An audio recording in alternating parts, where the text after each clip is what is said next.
Senhor. Eu quero falar nesta manhã, meus irmãos, sobre o nosso Senhor Jesus Cristo, que é o nosso divino companheiro. Eu estava, depois de ter preparado a mensagem, ter meditado, eu estava lembrando, lá na década de 80, quando eles implantaram a primeira cabine da Polícia Militar na rua. Eu trabalhava naquela área lá, na rua Dia da Cruz, quem conhece, ali no meio. E eu me lembro que foi uma festa, né? Primeira cabine, né? Cabine de fio, a coisa da Polícia Militar. E tinha uma frase, depois ficou marcando as outras cabines. Que essa frase foi tirada de uma música do Roberto Carlos. Amigo de fé, irmão camarada. Né? Bonito, né, isso aí, né? Mas a realidade do cotidiano é outra, né? Até aquelas pessoas que não querem entrar nesse mérito de ficar julgando policiais, teriam que cumprir aquilo ali numa certa, em algumas ocasiões, não honrar aquilo. Mas eu quero dizer para você nessa manhã que o nosso Jesus, Ele honra aquilo que Ele fala, porque Ele não é homem para mentir. Eu queria que você abrisse a sua Bíblia aí no livro de Lucas, capítulo de número 24.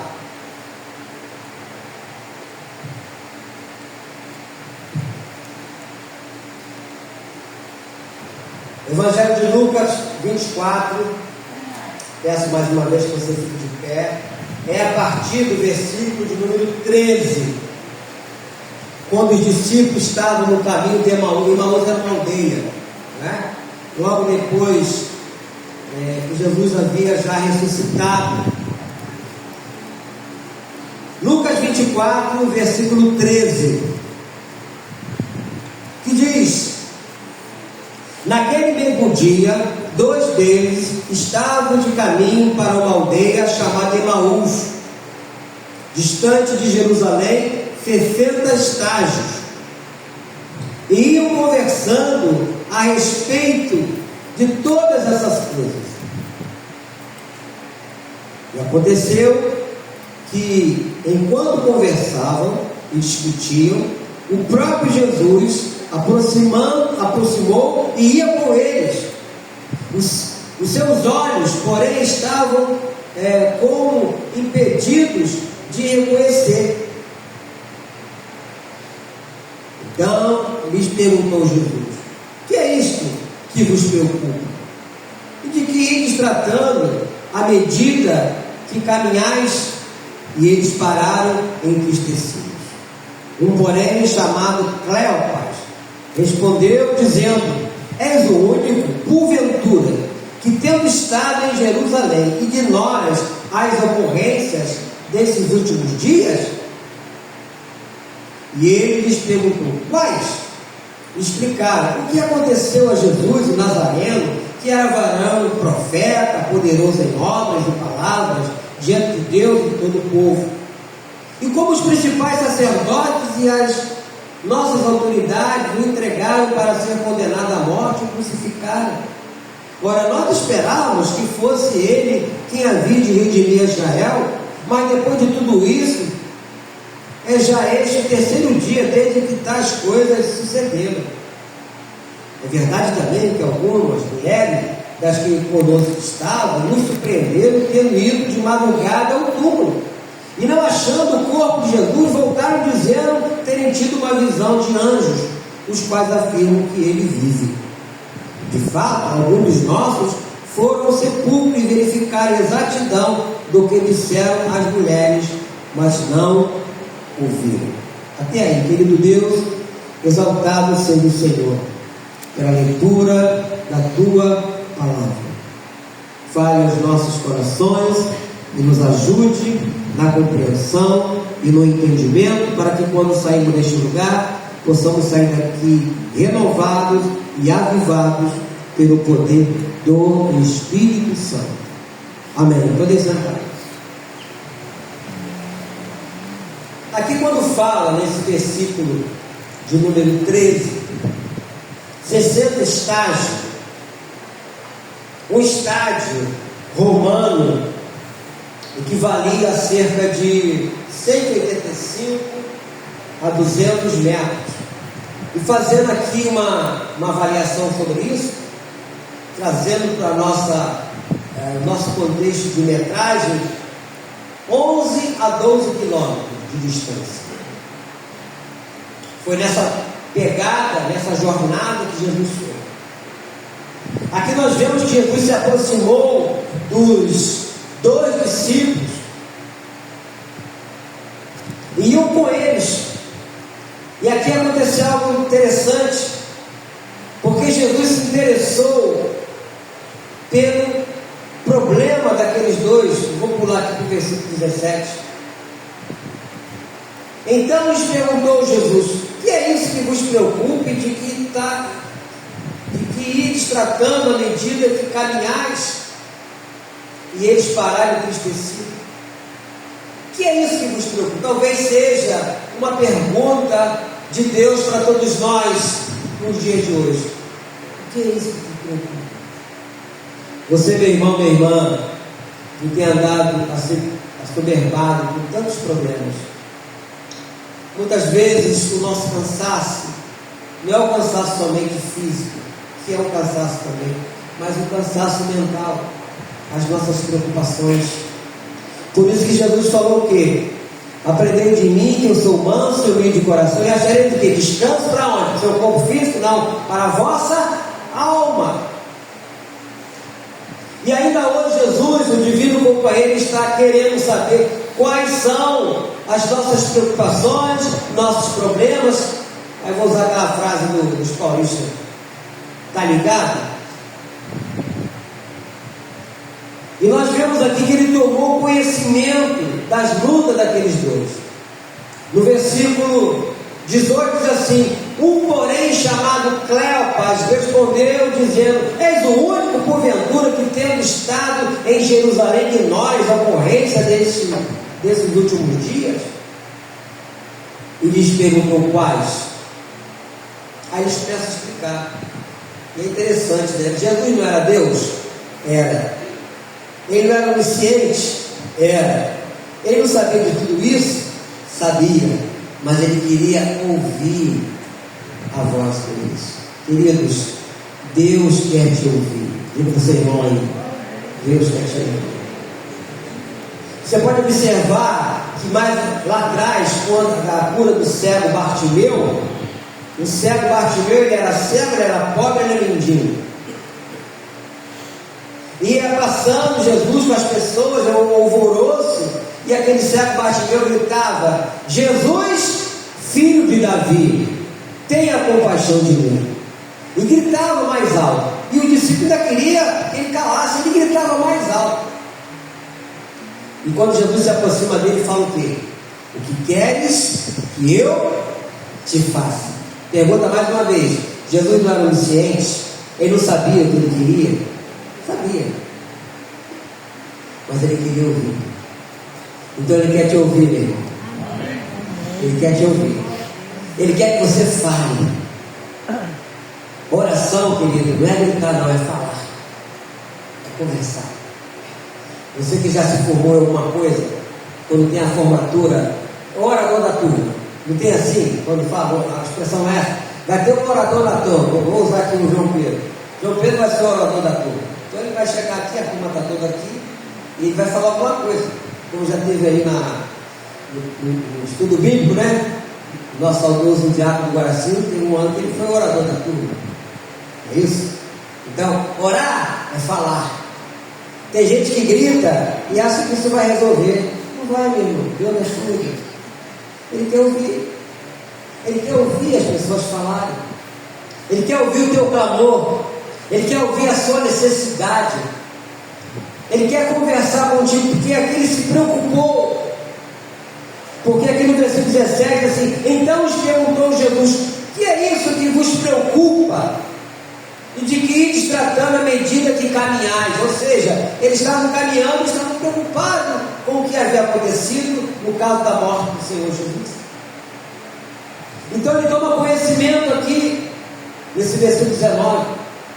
E ele vai longe no diagnóstico. Nós devemos dizer que Jesus era um psicólogo, psicanalista, era um conselheiro, ele era tudo.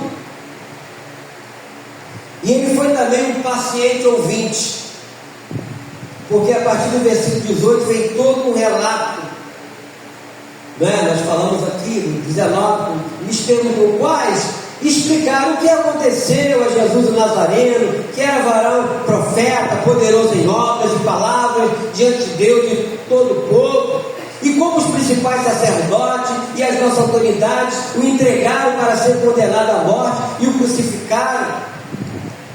Ora, nós esperávamos que fosse ele quem havia de redimir Israel, mas depois de tudo isso, e já é este terceiro dia, desde que tais coisas sucederam.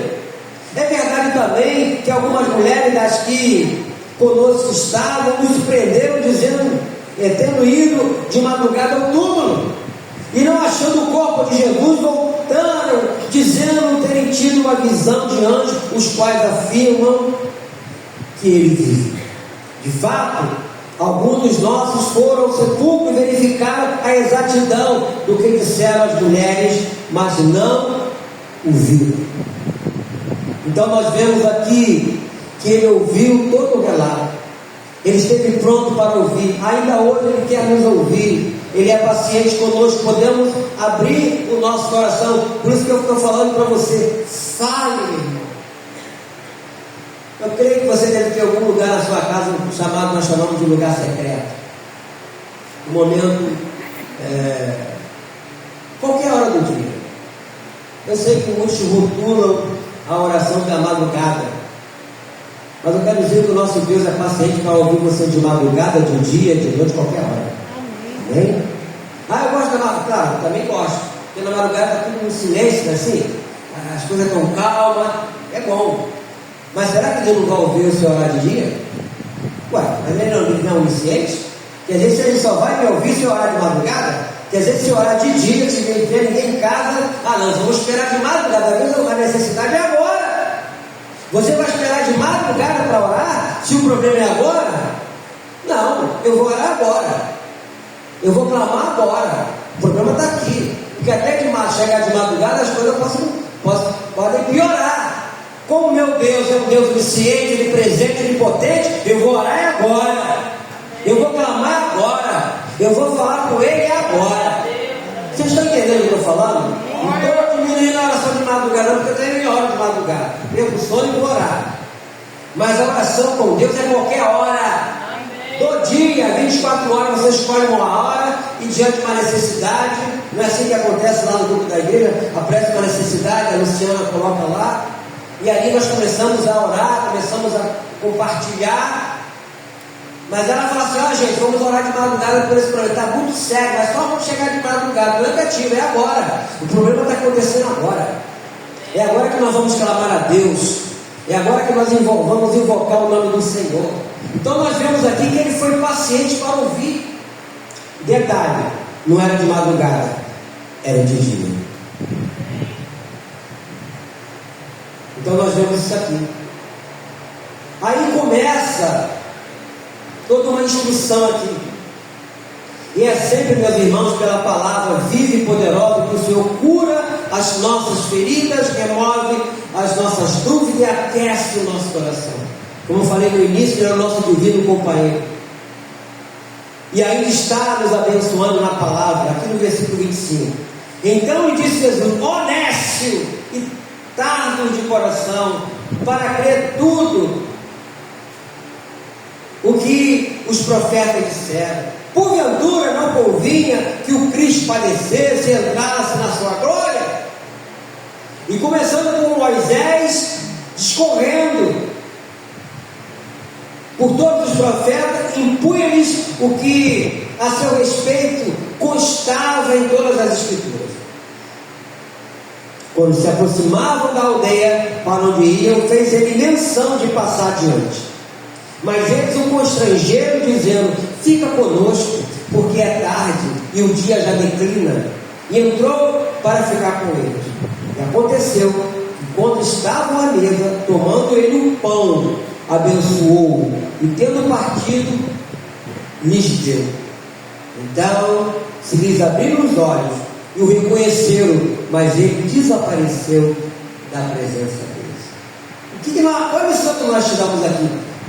Jesus estava com eles, mas eles estavam tão preocupados com os acontecimentos, com as coisas, eles não perceberam no primeiro momento a presença de Jesus.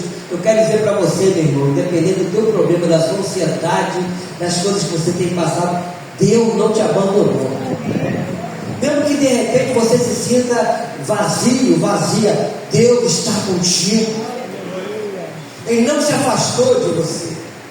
É a promessa dele lá em Hebreus 13, eu sempre falo isso aqui, versículo de número 5.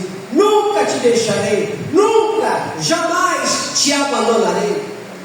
Está registrado. Mas às vezes a gente fica ensoberbado de tanto problema, de preocupação, e parece que Deus está longe, longe. Não está não. Amém. Jesus estava pertinho deles ali, do lado deles, e não perceberam. Só perceberam na hora do partir do pão que Jesus deu a eles.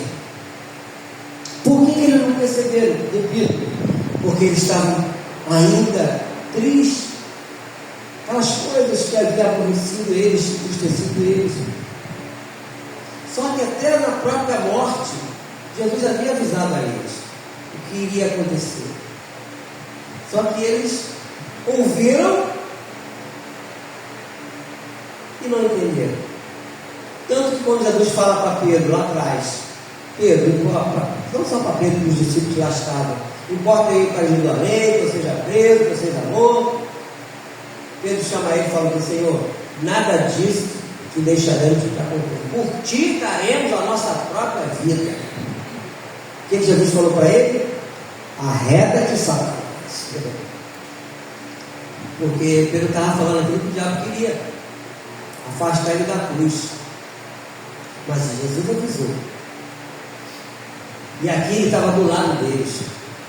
Querido, muitas vezes o Senhor está do nosso lado, bem pertinho da gente, e nós não percebemos, por causa das situações que nós estamos vivendo.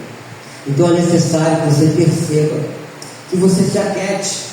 Não foi assim com Marta e Maria, não Maria, mas Jesus, aquelas duas irmãs de Lázaro. Não é isso? Maria se aquietou aos pés do Senhor para ouvi-lo.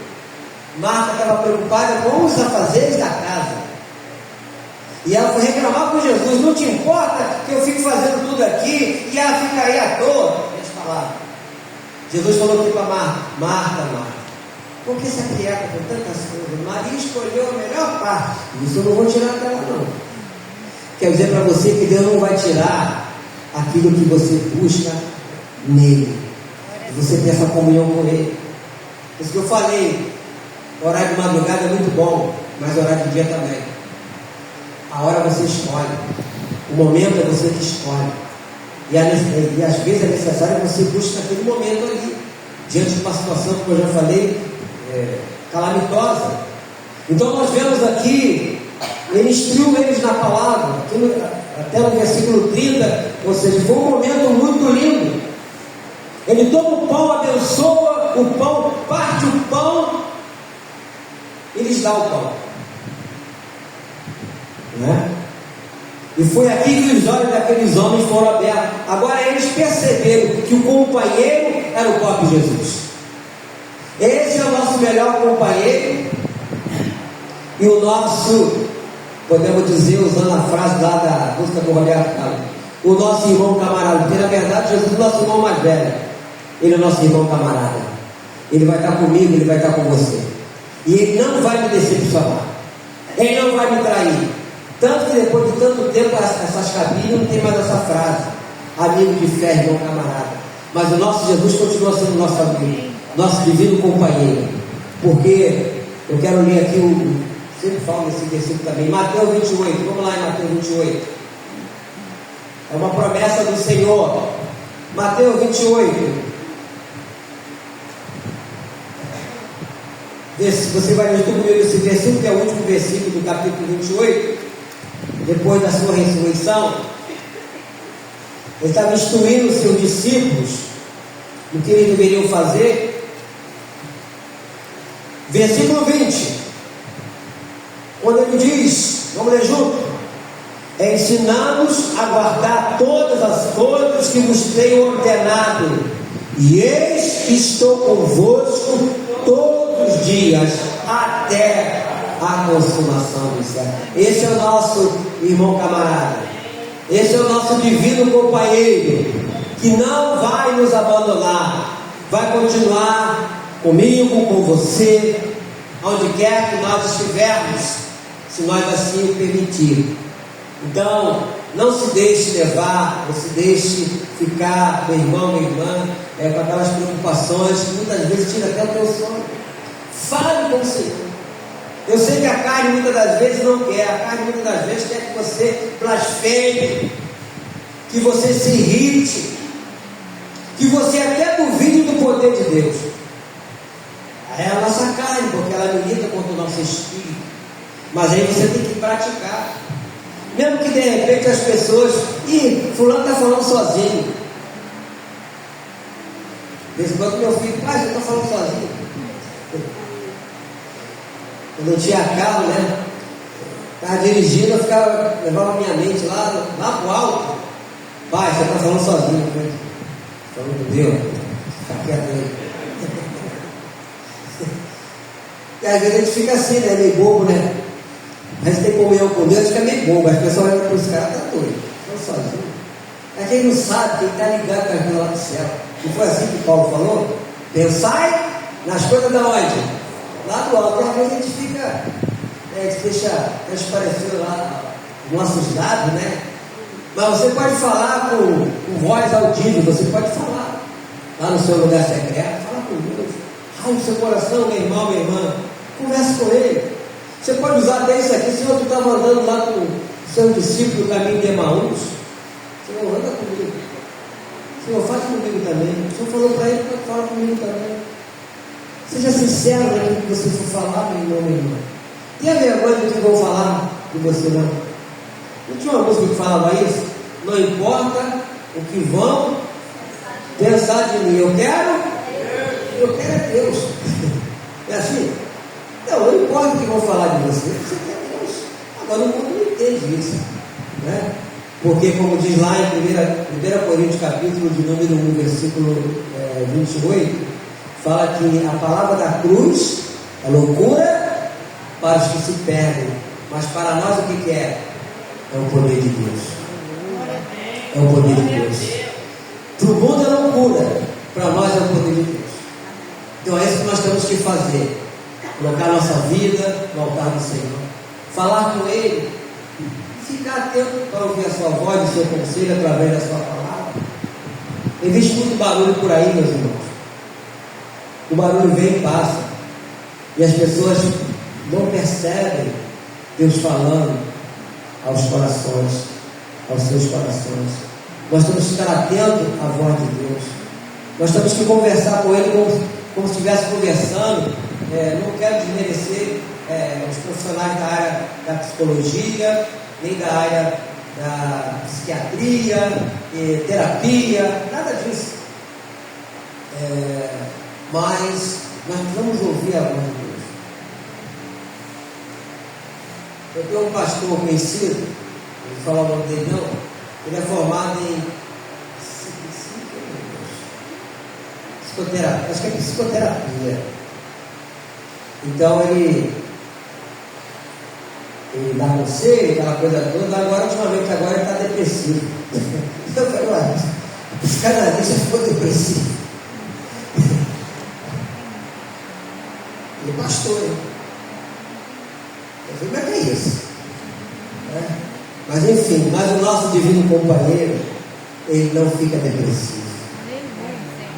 Porque ele é manso e humilde de coração. Ele fala na palavra dele lá em Mateus 11, 28. Vinde a mim todos vós.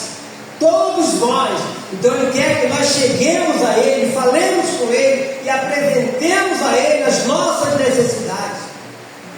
Ele quer nos ouvir. E ele foi aqui, como eu falei, um paciente ouvinte. Ele ouviu.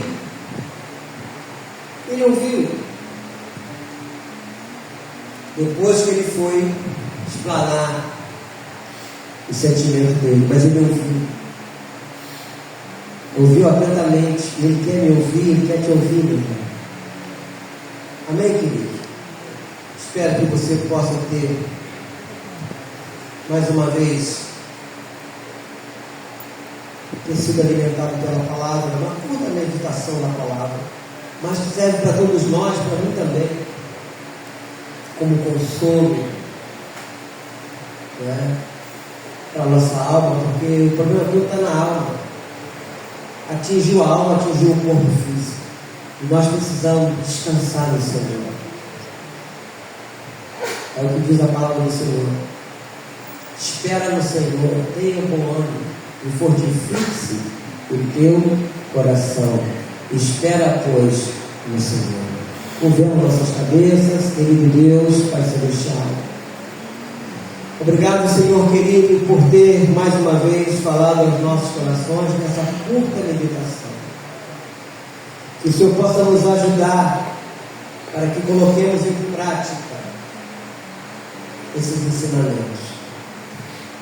Que o Senhor nos ajude para que no nosso dia a dia possamos falar contigo e possamos também, ó Deus, ouvir a tua voz. Tome em tuas mãos as nossas vidas. Tome em tuas mãos, ó Deus, a vida de cada irmão, de cada irmã aqui. Amado, que todo tipo de ansiedade, preocupação caia por terra. E que através da presença do teu Santo Espírito, todos nós possamos ser acalentados, possamos ser fortalecidos, avivados pelo Senhor. Há muita coisa, Deus amado, em nossas vidas que é necessário nós deixarmos de lado. É necessário, Deus amado, que todos nós tenhamos uma vida íntima com o Senhor, no nosso lugar secreto, independente de hora. Pode ser de madrugada? Sim, claro que pode, mas pode ser do dia também.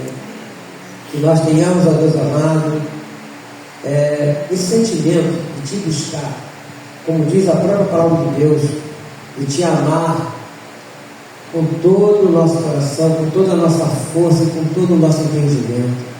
Possamos praticar essa verdade no nosso dia a dia, porque o mundo jaz no maligno. Estamos vendo, ó Deus, o curso deste mundo. As coisas estão acontecendo, amado, mas é para o Senhor nos libertar e nos transportar do império das trevas para o reino do Filho do teu amor. Por isso que aqui estamos.